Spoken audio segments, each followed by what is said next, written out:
आसमान में बादल का नामो निशान नहीं है। जो जल्दी ही वर्षा ना हुई तो खेत सूखे ही रह जाएंगे, जुताई बुवाई कुछ भी ना हो पाएगा। हाँ भाई, क्या कर सकते हैं, सालों से तो मौसम का यही हाल चल रहा है।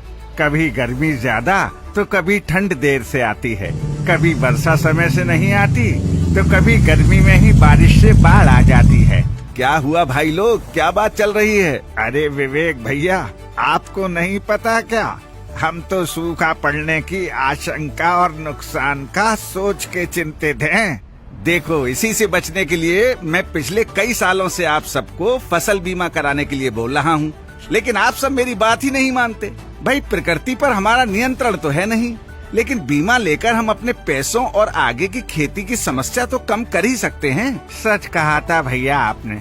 अब लगता है हमने भी ले लिया होता तो इतनी चिंता नहीं होती, लेकिन ये बीमा का पैसा मिलता भी है। हाँ, ये देखो मैसेज, दावा राशि सीधे बैंक खाते में आई है। पिछले साल जबकि कीट पतंगों ने हमारी पूरी फसल खराब कर दी थी, उसके बाद सरकार और मेरी बीमा कंपनी ने मेरे नुकसान का जायजा लिया और रकम मेरे अकाउंट में भेज दी।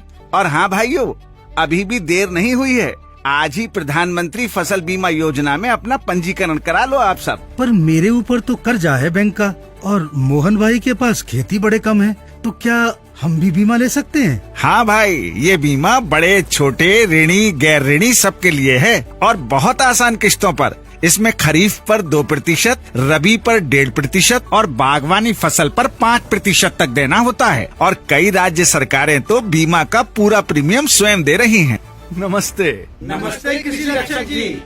लो, कृषि रक्षक जी भी आ गए। अब इनसे अच्छा इस योजना के बारे में कौन बताएगा? इसमें पंजीकरण कराना भी बहुत आसान है। अब तो जन सेवा केंद्र या बैंक शाखा या पोस्ट ऑफिस या फसल बीमा पोर्टल से भी फसल बीमा का पंजीकरण हो जाता है। बीमा मध्यस्थ तो घर आकर फसल बीमा पंजीकरण करते हैं। अब ज्यादा सोचो मत आप सब, चलो और आज ही प्रधानमंत्री फसल बीमा योजना में पंजीकरण करवाओ।